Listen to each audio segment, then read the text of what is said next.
Well, good morning, YouTube. As you can probably hear outside, it's just too windy to film. These little GoPros don't do well at all with wind. So we're in the greenhouse today instead, and I want to give you just a quick tip that I discovered this spring. It might be common knowledge, it might not be, but it has to do with tomato seedlings. So this is a tray that's come up. These are Marglobe. These are not ready to transplant, but these are ready to thin. If you look at this tray, it's kind of typical. Some of the cells have 2 germinated in them, some have 1, but then there's also cells that have nothing. In the past, so you see this is an example. In the past, I would have just snipped off that weaker one, thinking that it was better to keep the stronger, get rid of the weaker. That way you end up with a better overall crop of tomatoes. So what I've been doing this spring is just making a hole almost all the way down to the bottom of the cell, and then very gently, after you watered the cells carefully, pulling up that seedling, roots and all. Lower it into place. Pack the soil around it.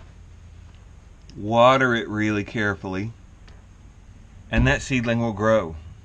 I never knew you could do that, but I've done it to probably 24 seedlings so far this spring, and all of them look great.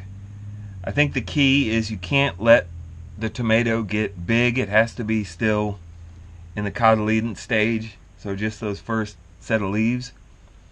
Pull it up very gently. Make sure you've got a nice deep hole to set those roots down into. Water it immediately, and they're going to take off. So let me do this tray really quickly, and I'll show you what it looks like afterwards. So there you go. All done. I think it looks much better. All the cells are filled now. I did want to mention, in case I didn't mention it before, when you pull the seedling and put it in its new home, you want to water that, but also water the donor cell, because you've disturbed that seedling's root. So it's better to water it, settle that soil back down around, and it'll continue growing. This is just a really weak manure tea mixture. You can see it's barely got any color at all. Just gives a little boost to these seedlings after they've gone through that shock. So this is going to be left alone for 2 or 3 weeks until they're, roughly this big or so, and then they'll be transplanted into bigger cells. So you can see I've got some transplanting to do in the days ahead. I am going to spare you that because it's just tedious. I got to thin this tray of Marglobes as well, and there's a whole bunch here to thin out. But then I think the rest of everything is in pretty good shape. So thanks for watching day 9. I'll see you tomorrow. Still awfully windy out.